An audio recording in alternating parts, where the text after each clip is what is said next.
Assalamualaikum warahmatullahi wabarakatuh. Kembali lagi bersama saya Meriza Henry. Nah, kita sudah membahas bagaimana sih kondisi daripada perguruan tinggi swasta saat ini, khususnya dalam hal apa keterbatasan mereka dalam hal tata kelola. Memang banyak faktor, tetapi ada yang menarik dari disampaikan oleh Pak Lili tadi bahwa sebenarnya pemerintah juga udah punya semacam regulasi gitu ya. Maksudnya Permen 53 tahun 2023 gitu. Bagaimana kondisi tersebut diantisipasi untuk bisa memberikan value buat perguruan tinggi. Kenapa? Saya rasa setuju pemerintah tetap menganggap perguruan tinggi swasta sebagai bagian tidak terpisahkan dalam hal mencerdaskan kehidupan bangsa. Nah, Pak, ketika bicara tentang Permen 53 2003 gitu ya, tentu ini punya histori ya, Pak. Iya, betul. Histori. Dan saya yakin Pak, ini sudah mulai kajian-kajian yang sangat mendalam. Betul. Dan apa yang kita bahas tadi menjadi konteks ya, di mana sebuah regulasi dibuat. Nah, boleh diceritakan nggak sedikit Bapak dari kajian teman-teman redaktur gitu ya, bagaimana sih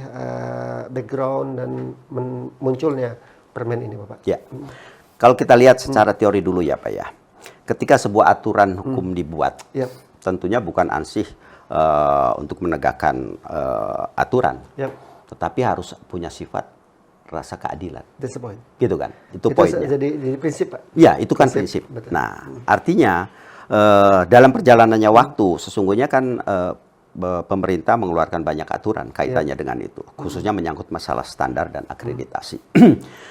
Nah, dari perkembangan itu, rupanya kemudian ada komunikasi dengan berbagai komunitas pendidikan tinggi dan sebagainya. Akhirnya muncullah, stakeholder itu, akhirnya muncullah berbagai diskusi yang kemudian mengkerucut menjadi permen ini. Permen ini intinya adalah berusaha untuk memberi kemudahan yang berkeadilan kepada perguruan tinggi dengan dasar yang tadi itu ya. Realitas di lapangan bahwa perguruan tinggi ya beragam.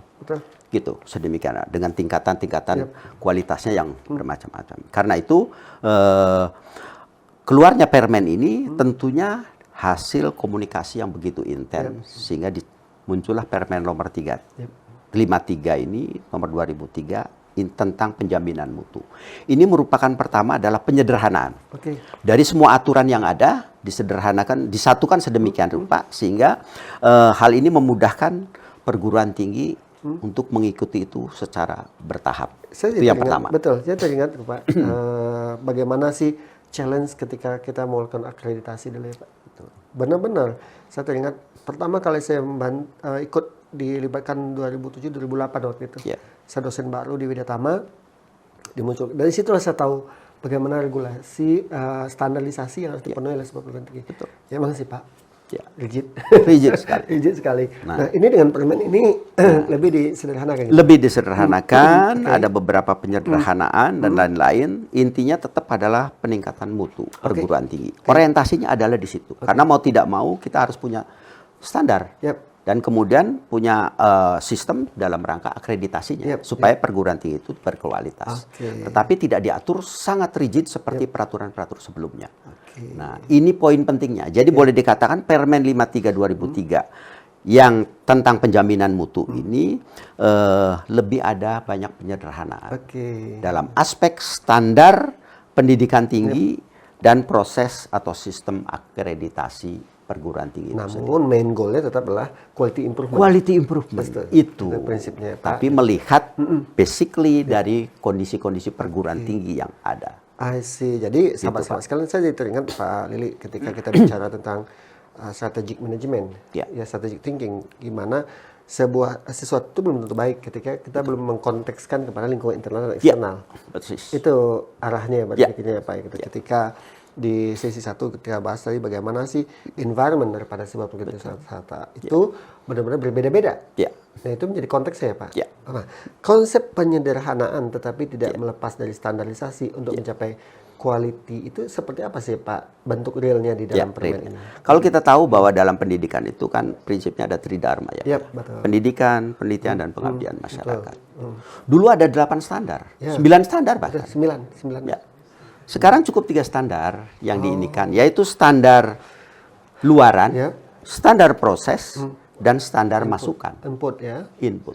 Ini yang harus disiapkan oleh perguruan tinggi. Iya. Penyelenggara perguruan tinggi, baik badan penyelenggara, pengelola perguruan tinggi, dan pelaksana pendidikan itu sendiri. Ini harus betul-betul diinikan. Tiga sana. Nah, ini disesuaikan dengan conditioning setempat, bagaimana visi misi dari perguruan tinggi itu sendiri. Jadi tidak dibikin standar kaku seperti itu. Nah, artinya ini ada sebuah terobosan yang memberi ruang bagi semua perguruan tinggi untuk meningkatkan kualitas. Sesuai dengan apa yang mau mereka inginkan. Kan begitu, Pak? Betul. Karena tantangannya setiap perguruan tinggi beda. Betul. Dengan lingkungan beda dan lain-lain. Nah, ini saya kira sebuah kemerdekaan, sebuah otonomi. Karena itu ruang transformasi ini harus kita manfaatkan oleh perguruan tinggi. Artinya ada celah ya, Pak? Ada celah. Pemerintah sudah memberikan afirmasi kan. Silakan, ini aturannya dibuat sedemikian rupa. Anda melakukan perbaikan ke depan mutu. Diberi ruang kebebasan. Silakan bertransformasi menuju mutu sesuai dengan visi misinya dari perguruan tinggi yang bersangkutan. No depend on you. Baik, sahabat-sahabat luar biasa. Jadi sahabat-sahabat, kita bisa dapat insight sekarang gitu bahwa adanya Permen 53 2023 ini memberikan celah atau ruang ya buat kita sebagai pengelola ataupun penyelenggara pendidikan ataupun kita sebagai insan pendidik gitu ya, bahwa kita memang diberikan celah untuk bisa improve quality of our student. Clue-nya ke sana ya, Pak. Bagaimana lulusan tersebut bisa memiliki standar, pasti basisnya adalah basis daripada market demand yang notabene di situ adalah industri yang membutuhkan ya Pak ya.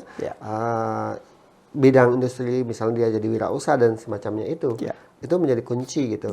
Jadi kalau begitu perlulah kita merubah mindset berpikir kita bahwa sejatinya regulasi yang dibuat oleh pemerintah ini sebagai awal buat kita untuk merubah lembaga pendidikan kita bangun.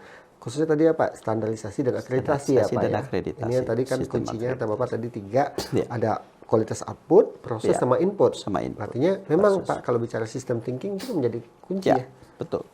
Pak, menurut Bapak nih dengan regulasi ini udah cukup kuat nggak sih buat sebuah lembaga pendidikan tinggi untuk bertransformasi? Ya, saya kira ini kan afirmasi dari pemerintah. Dengan satu dasarnya tadi memberi kemudahan, meringankan dengan dilihat kondisi setempat. Nah, ini artinya kan sebuah terobosan yang dilakukan pemerintah dengan tentunya hasil diskusi. Saya kira demikian panjang ya, karena pengelolaan perguruan tinggi termasuk pembentukan sistem akreditasi itu sudah berjalan lama. Dan ini ditelurkan 2023 tentunya dengan masukan-masukan yang tadi. Artinya jadi ini peluang. Peluang banget ya. Artinya sahabat-sahabat sekalian, ini menjadi titik awal. Titik awal kita untuk mentransformasi. Now, depend on us. Itu kata-kata yang menurut saya sih jadi menggugah harusnya ya Pak ya, tergantung sama kita sekarang. Sekarang tergantung kita. Nah, sekarang bagaimana sih kita memanfaatkan peluang ini dari Permen 53 2023 ini? Kita akan bahas di sesi selanjutnya. Tentu dari Redaktur sudah mengkaji, mendalami apa yang harus dilakukan sehingga peluang ini tidak lepas begitu saja.